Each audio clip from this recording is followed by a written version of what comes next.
locked in the mid lane for Damonte.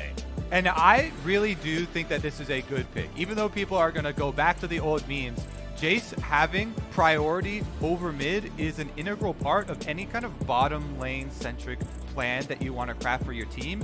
You need a triangle in this game. You can't just have the one lane pushing. If you are missing the mid lane piece, then it makes it very difficult to actually chain those dragons. And Jayce right now, very good in the mid lane. They've made some small changes over a few patches where they took some of the early damage out of Shock Blast and they put it into the later levels. So it takes a little bit longer to be as oppressive, but still should be able to have that effect versus the Orianna.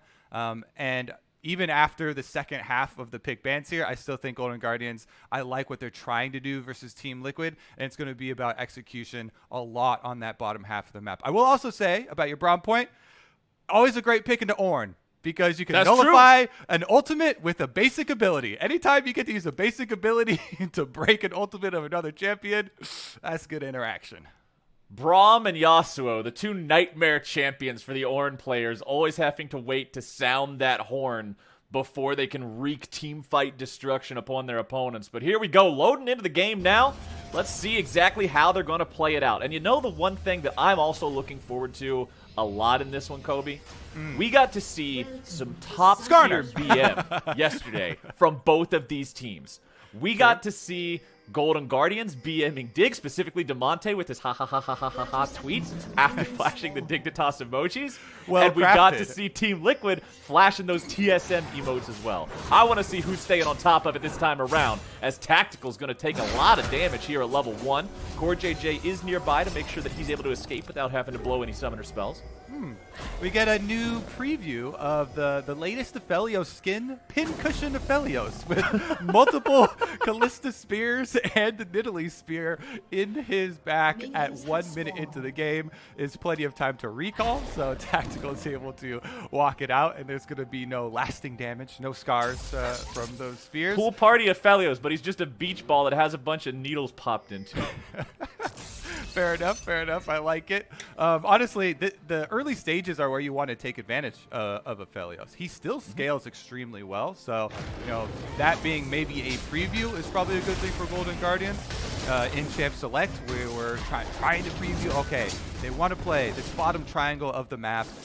Nidalee, super quick clearing, aggressive junglers can get down to add pressure, and they've got plenty of crowd control in that half of the map to work off of. And then you obviously are going to be able to change some objectives there.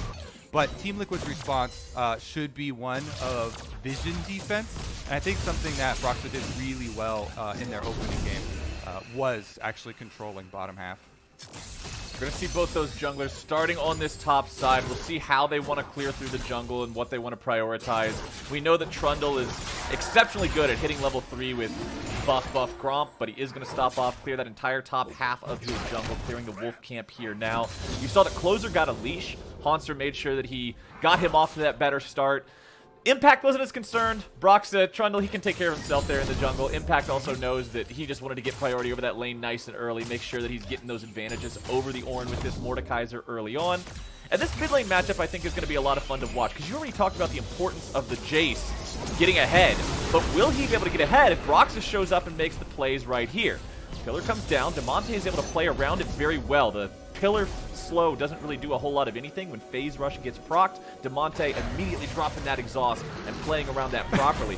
As Closer's going to hang around here, he's waiting for Broxah, finds the spear. See if he follows that one up for some damage. There we go. Nice combo coming out from Closer. Forces the flash away from the Team Liquid jungler.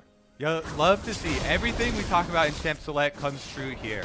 The phase rush on Jayce for Damonte means he can ignore the slow of the Trundle pillar. He even ran a circle around the Trundle pillar just to illustrate how futile it is to gank him with that. I would say, it's a bit of a panic exhaust maybe. There's not a lot of burst damage that comes out of the Trundle, but he did throw his summoner spell there to save some health.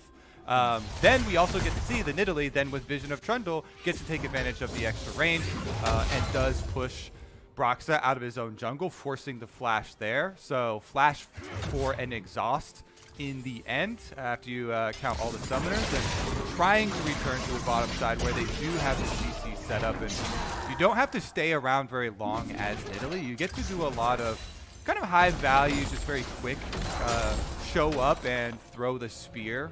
Kind of presence ganks for yourself. Broxah, meanwhile, has to take advantage of the other half of the map because there's nothing he can do on the bottom side. He just got chased out by Closer and forced to flash. Well, fortunately for him, that top side that he did full clear earlier is now respawning, so he will be able to do another pass on both his Braum and Wolfcamp, add a little bit more gold to his pocket. The bottom side, it's a 3v2. Closer showing up here yet again. Hook will not find the mark, but plenty of damage does. Tactical and CoreJJ both at half HP, still stuck underneath this turret. I like the repeat pass here. Goes, does drugs, come back to throw another spear. I would say, small caveat, I would wait for the play to land, then throw the spear. Threw it a little early there, and Huhi was actually in a really good position, got the double play. They do use the ignite, don't get anything out of it there.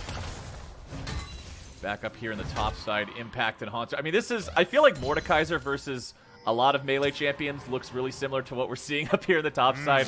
Mordekaiser farms up, you sit underneath your turret, and you go, boy, I hope if my jungler ganks him that he doesn't die in the death realm. It's a pretty difficult lane matchup for a lot of champs, but Hauntzer will be fine, just scaling up, getting towards that Abyssal Mask. You can see the items in inventory already working towards the Catalyst, and then once he has some of that MR, things will be a lot more easily manageable for him in that situation. Huhi coming back into the bottom lane after roaming around a little bit, sitting down some vision in the bottom side river.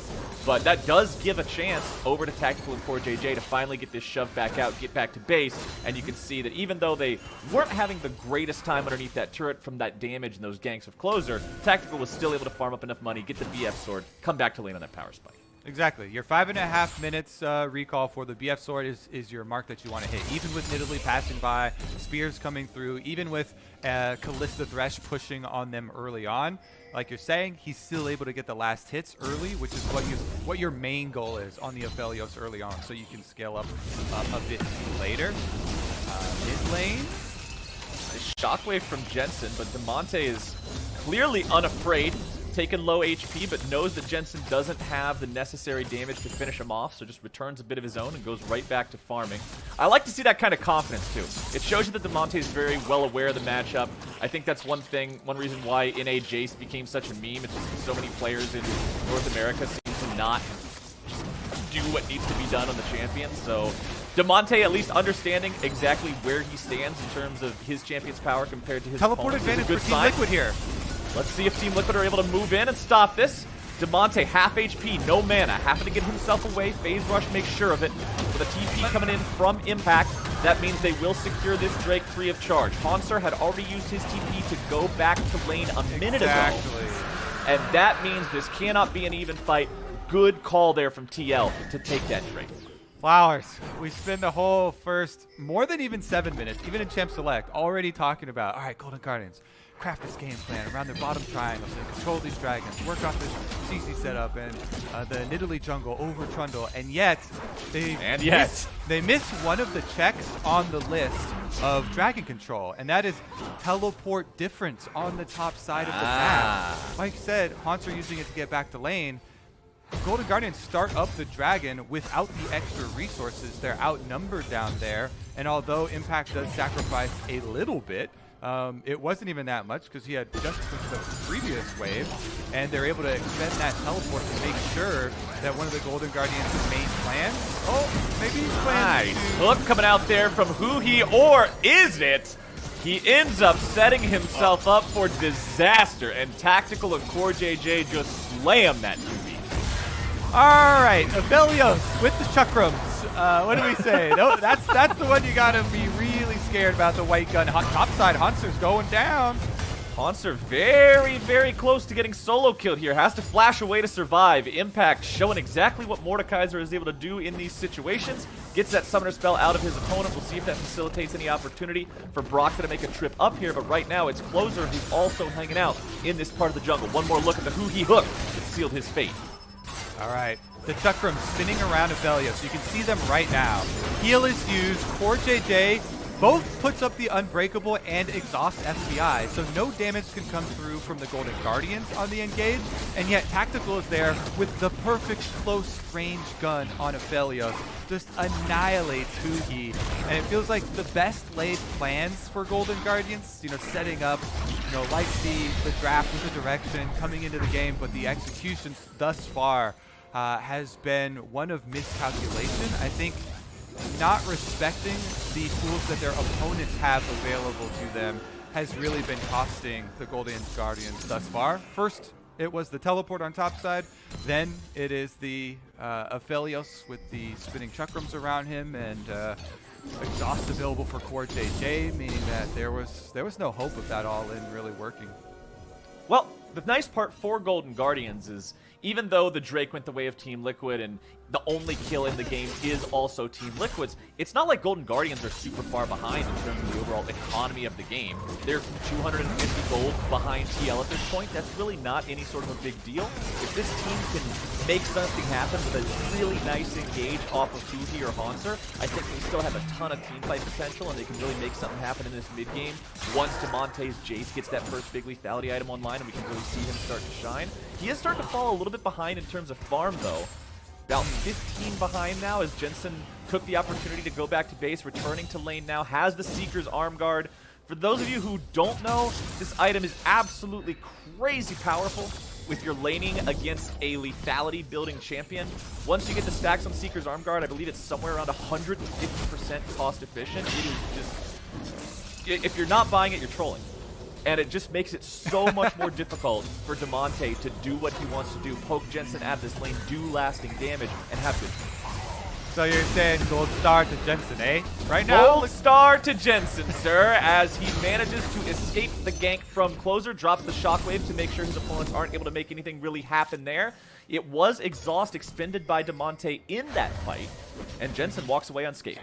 Yeah, but even with the exhaust time, you can see in the world of phase rush everywhere for also phase rush on Jensen on that side, proccing that one means a lot of these mid laners have been able to walk out of most of the ganks. Team Liquid making a pass through the dragon themselves, and what originally was going to be a Golden Guardians focal point here has started to turn into Team Liquid plan, since they've been able to make several consecutive good plays on the bottom half of the map, now playing Huhi. 3v3, they go after the enemy support, but that's the problem with Kalista, Thresh. They're both able to save each other so easily. But now Huhi must be aware that get out of jail free card is no longer available. Huhi taken below half HP, Tactical the same, CoreJJ almost down. Damonte coming in to the skies. The damage rains true, but CoreJJ is going to be forced to flash away. Broxah barely holding on, but Closer grabs the kill. It's a 1-for-1. Tactical guns him down. Nobody's going to take this any further for now. Huhi's still hanging around in the bush, seeing if maybe there's an opportunity to go for a hook here, but it doesn't look like it. Everybody's going to disengage this one as the dragon is about to spawn. Yeah, I was wondering if they were going to throw another shock blast there to try and interrupt these recalls, but it looks like Damonte's going back to push the mid wave first to try and get that 30-second timing. And after the reset, we'll check in on what they were able to accomplish. Tactical here, though, starts out the replay by dodging 4 skill shots. That gives him the confidence, triangle in on Huhi. And it's an ult trade for an extra ult there, as CoreJJ does use the Braum ult to get the Kalista ult and the Thresh ult down. But since Damonte comes down the river and the hook here does land for Huhi in onto CoreJJ, they get a really big chunk, and Team Liquid has to go into evasive maneuvers. Then Closer decides, I can burst him and flash out. It is very close.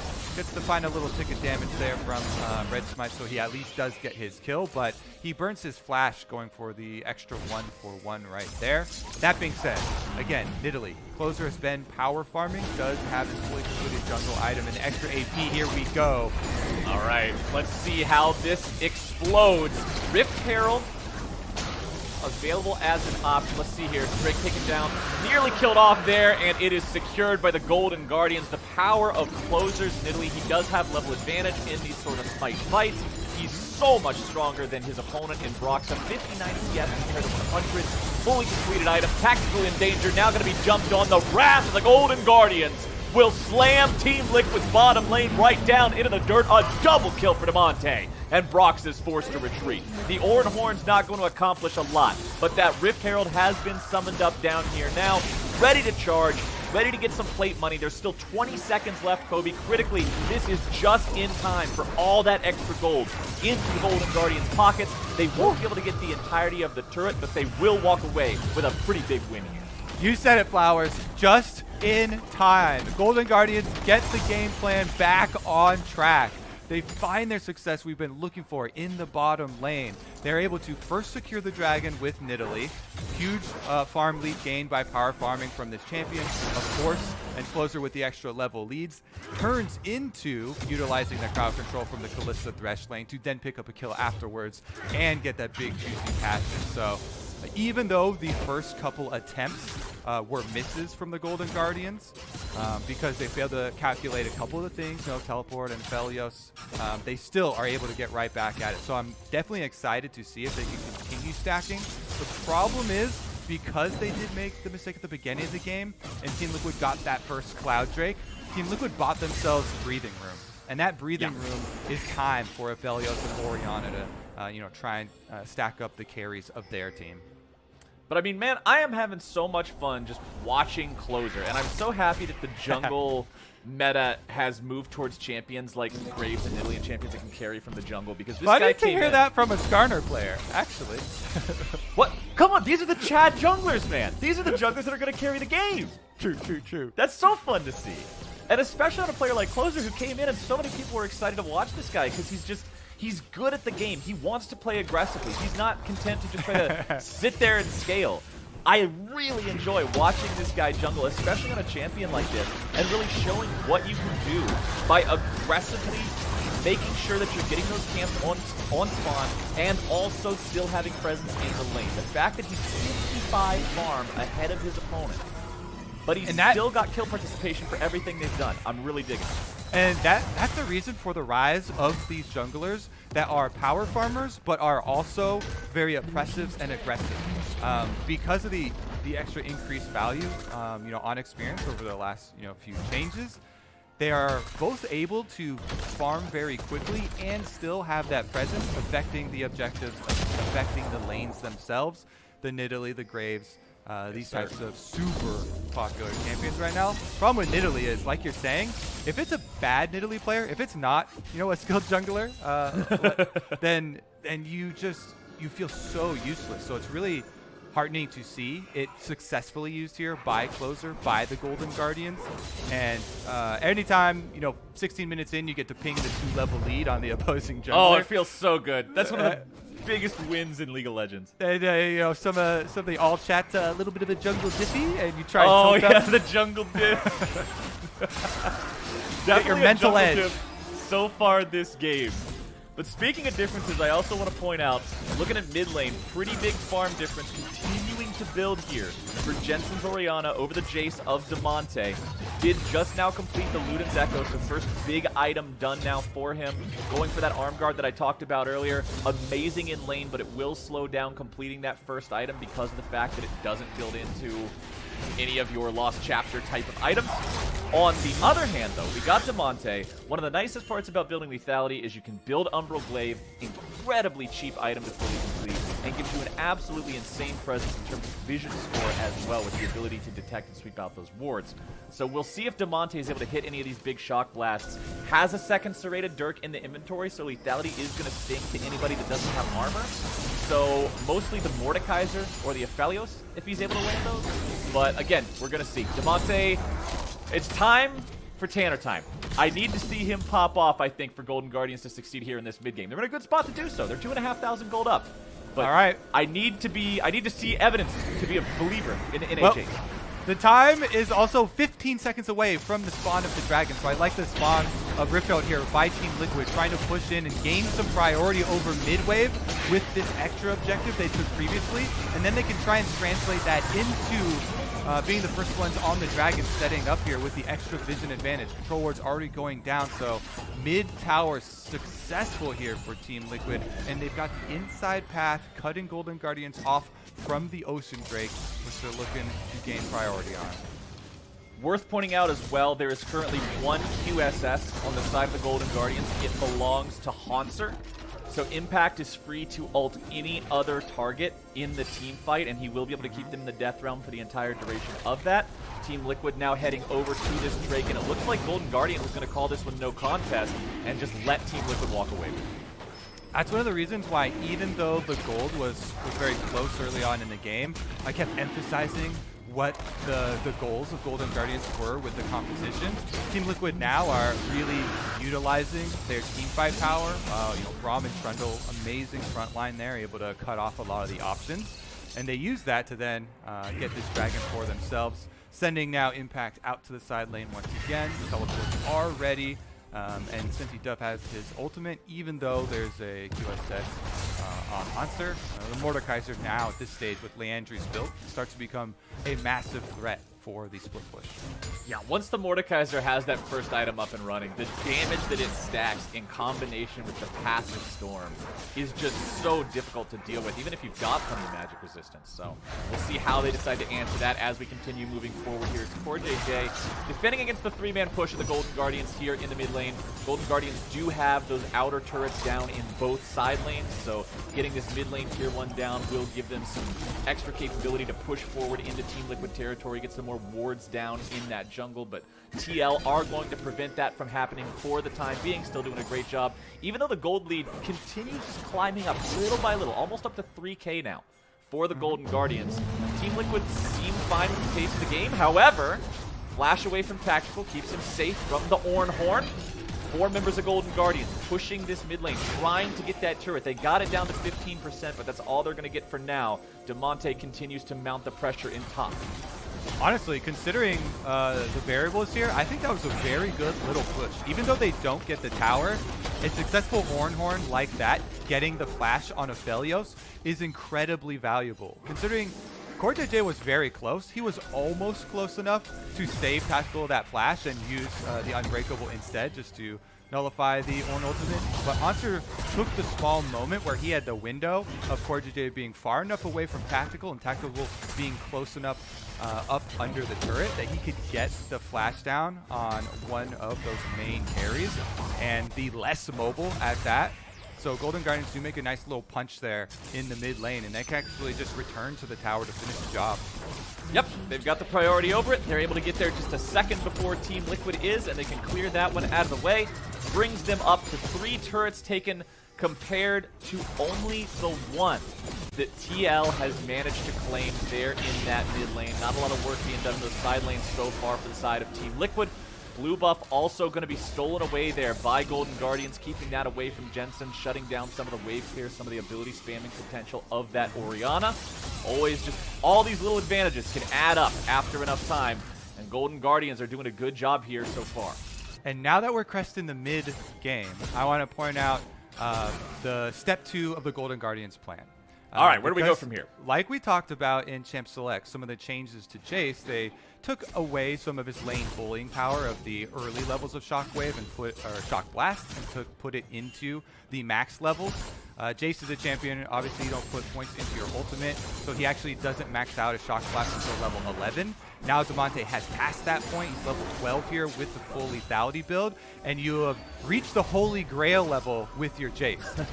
The Shock Blast coming through with this much lethality and max level are a perfect combination with your Nidalee, who power farm 2-level advantage over the Trundle, and you get to utilize the poke aspect of this composition. And one thing that Team Liquid and Jat has failed to draft for his team versus is he's not even here to defend himself, man. You're going to point out that the Jat failed to draft. Ah, yeah, you know, that coach at Team Liquid. Love you, buddy. But that's one of the few things that they don't have to try and counter the Nidalee Jayce grouping up with a Thresh there to have some protection for them and throwing out the poke over and over. They do have, You know, Trundle, very good front line, can try and soak them up. He has a lot of sources of healing. Braum can block some with the Unbreakable. But as far as the initiation from the side of Team Liquid to turn the tables, Team Liquid's comp is much more defensive. It's much more about counter engage. Unless they get a really nice placement of the Orianna ball from Jensen, finding a shockwave, or CoreJJ flashing in to get a Braum ultimate, or something like that, it is actually more on the side of Golden Guardians to have the control over the setup. And you're talking about hitting the magic level and being right where you want to be. Hauntzer now level 14 on the Ornn. He's got both his Sunfire Cape and his Abyssal Mask upgraded. Very scary at this point in time. Remember, those two upgrades give the champion about 3,400 gold worth of free stats. Absolutely insanely tanky for the item point that he is at. Doesn't even have his completed boots yet. He doesn't need them. All he needs is the mask and the cape, and he's locked and loaded, and he's ready to go. You can see the upgraded Blade of the Ruined King in FBI's inventory. As the fight starts off, Impact is exhausted. He's put Damonte in the death realm. He's continuing to march forward. Closer's almost able to find the damage on to Tactical, now going into the stasis, keeping himself alive. Shockwave only finding Hauntzer, and that's not going to be good enough. Impact will be left to die, or will he? Flashing away to try to escape, and Damonte's the man who's got the kill. He immediately takes Blast Cone over the wall to get himself to safety. CoreJJ is looking to counter-engage, but the rest of Team Liquid is not close enough. They're not on the same page. They're not where they need to be, and Golden Guardians take the fight. This is the new Golden Guardians, Captain Flowers. Damonte adding, it feels like this overall just killer instinct to the team. Closer, it's Tanner time! Closer always had it, but now it feels like Closer's got someone with a similar mentality of how to play these fights. So you saw there were two instances there. It was actually Tanner who goes in onto Impact. He gets a big chunk, and when Impact uses the Mordekaiser ult onto Damonte, he immediately procs the phase rush, and he's like, I'm out of here.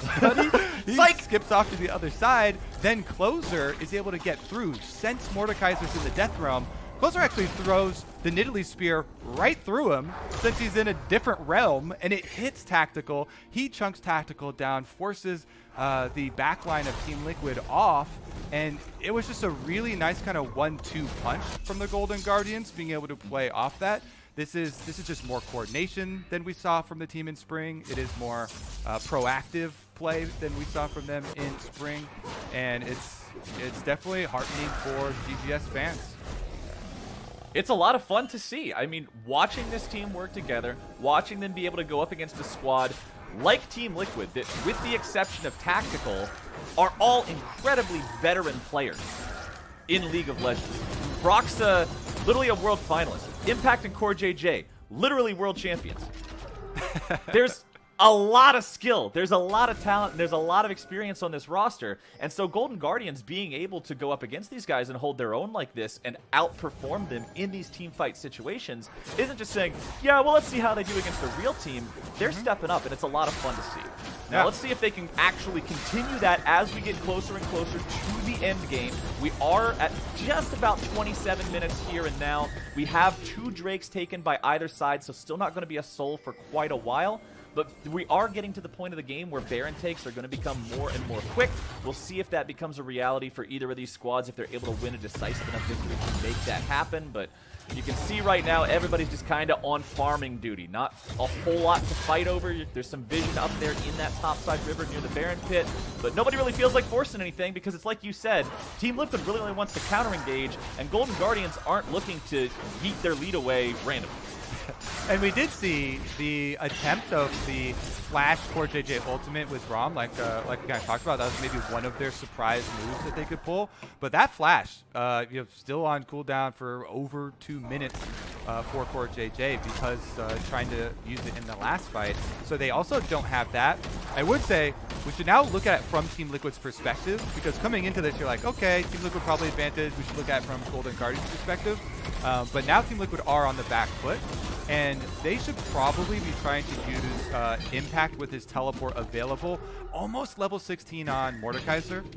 You can try and push him to that level 16, get your rank 3 ultimate, and then your split push, it either forces another pressure point on the opposing team, or the opposing team tries to send Nidalee and multiple people to try and cut off the Mordekaiser, in which case you get to use your ultimate for a 1v1. You try and go 1-for-1 and trade a lot of time to allow your Orianna, Aphelios, Braum, and Trundle, which is a very good 4-pack at actually threatening Baron, at threatening other areas of the jungle objectives. And you can pull kind of extra pressure out of your pocket that way, even though they're down in gold overall. They still have some very good tools to use. Void Staff on that Orianna, now also one of those tools. This is a powerhouse team fighting champion. All Jensen needs is one big shockwave in one of these fights that hits some valuable targets. When you look at the Golden Guardians roster, there's a lot of squishiness here. Nidalee in the jungle is not a champion that can go in and soak a bunch of hits. The one way that she can survive that we saw in the last team fight, she uses the stopwatch or the hourglass, goes into the stasis, buys a couple of seconds. But in that last team fight, Jensen's shockwave critically only hit Hauntzer. If that's able to find the targets that it needs to, that could be a team fight win condition just all on its own. But again, that's up to Jensen to find that positioning. Make sure the ball's in the right place at the right time to land those hits. CoreJJ going to eat a little bit of damage here, but Golden Guardians won't really find the opportunity to put too many dents in the health bars, as the Drake will be spawning here in 20 seconds. Whoever gets this one will put themselves on full point and make it so any subsequent dragon is an absolute nightmare for their opponents to yield, considering this is Ocean Soul, commonly referred to, commonly thought of as the strongest soul by pretty much everybody. So, and especially when you have something like Ornn, it's pretty crazy. All right, looks like Team Liquid going to give up on the dragon number 3. This one's not the pivotal one, obviously, but it does put the extra pressure, you know, on Soul Point later that we're talking about leading up to. Some things to account for Team Liquid. Keep your eyes on the guns that Tactical actually has available. Crescendum and Severum were ready this time around, and those are the two that are best at the single target because of the extra damage you get from Crescendums, and then obviously the healing you can get out of Severum. Turn the Aphelios into a much more offensive carry, rather than having to play so much more safely on the back line. And that's one of the things that Team Liquid can try to use in the split pushing that I was talking about, the 4-1 pack that Team Liquid have available. If you've got a Crescendum, your 4-1 is even more threatening because the Crescendum Aphelios melts through neutral objectives. And if you send multiple people at impact, then the Aphelios takes something very quickly elsewhere. Worth pointing out that both AD carries also have a Death's Dance now completed, so there is a decent chance that if they're not focus fired properly by everyone in these upcoming team fights... Is it time for our Death's Dance rant? We can see a little bit of silliness. Okay, you know what? The game actually has been super slow for like the past 5 minutes. Go for your rant. Just go crazy, man. Tell people about Death's Dance. I've just been a Death's Dance salesman for the last couple of weeks here because there's so much packed into this item. When they redid the build path for it, they also juiced it up with more value.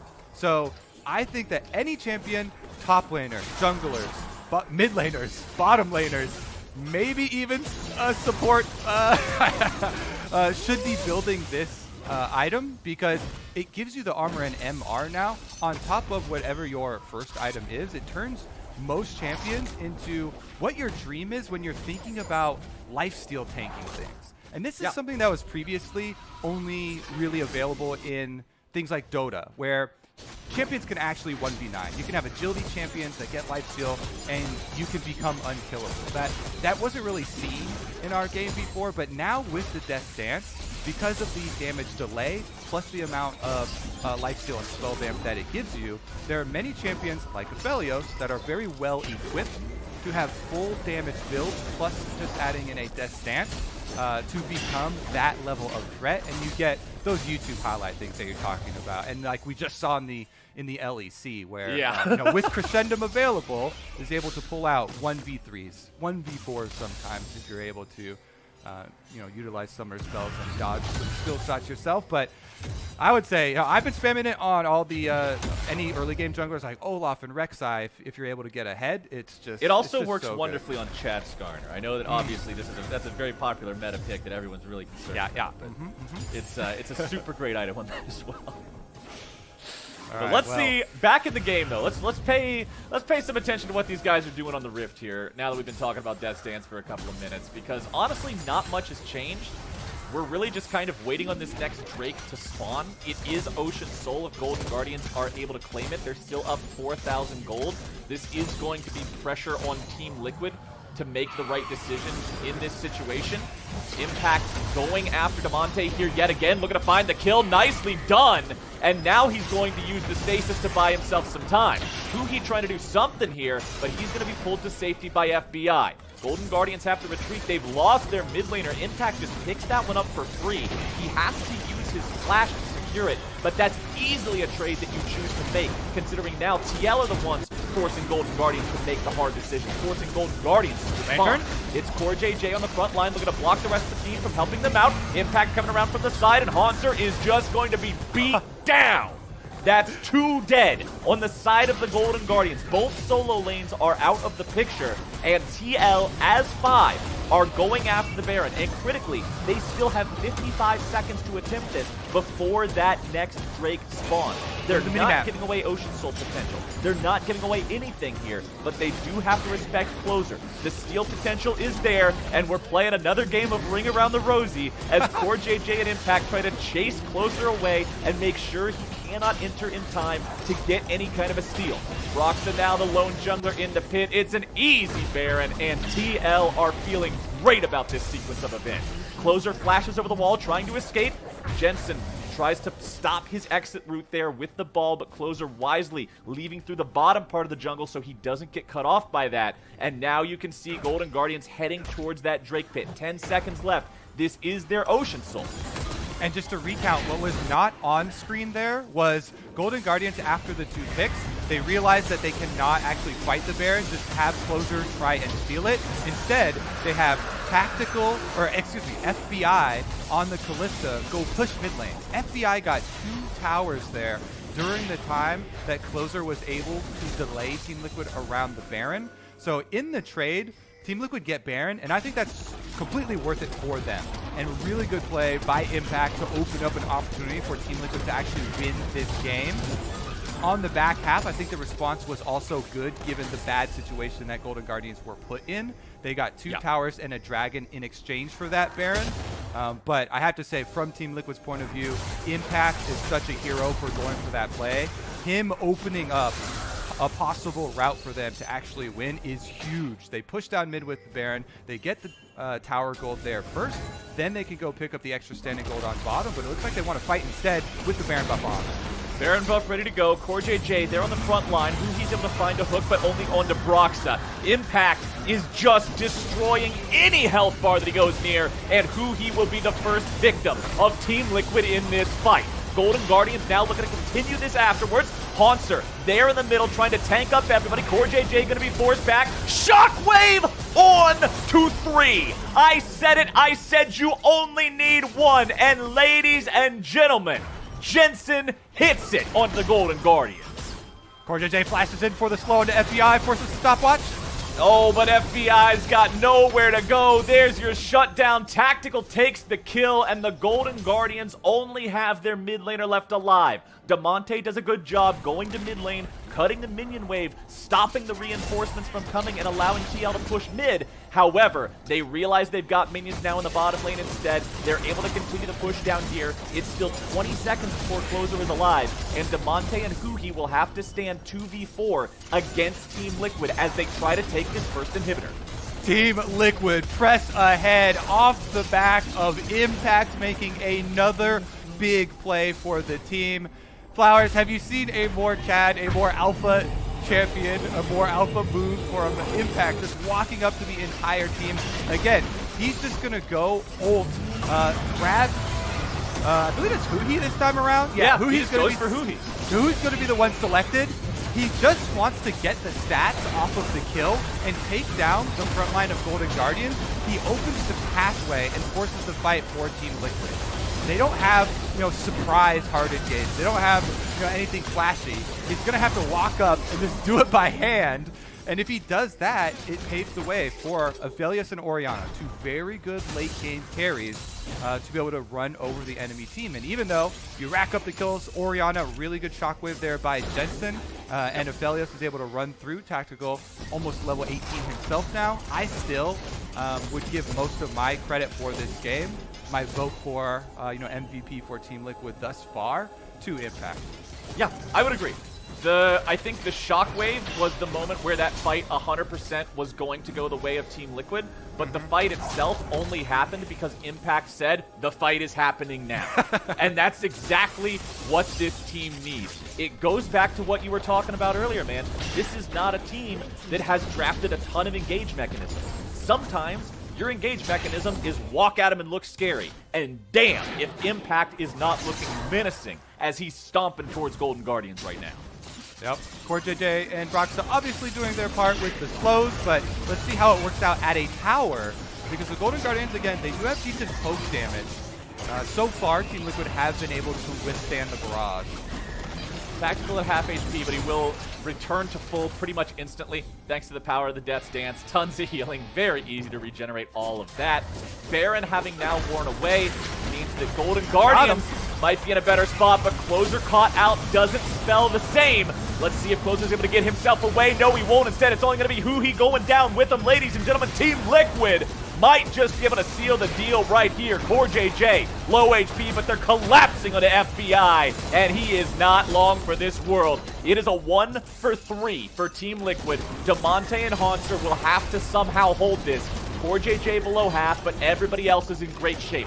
Tactical and Jensen are both fully ready to go here. Hauntzer trying to escape, popping the QSS to drop the CC. TL continuing this push forward. Jensen and Tactical have the damage to end this game right here, right now. Let's see if they can get the minions up to the Nexus and get this thing done. Damonte can't get in. He's got no opportunity to make it happen. They're going to collapse on him in the 3v1. Hauntzer's trying to hold the line, but what in the world is Ornn going to do against the Death's Dance of Aphelios?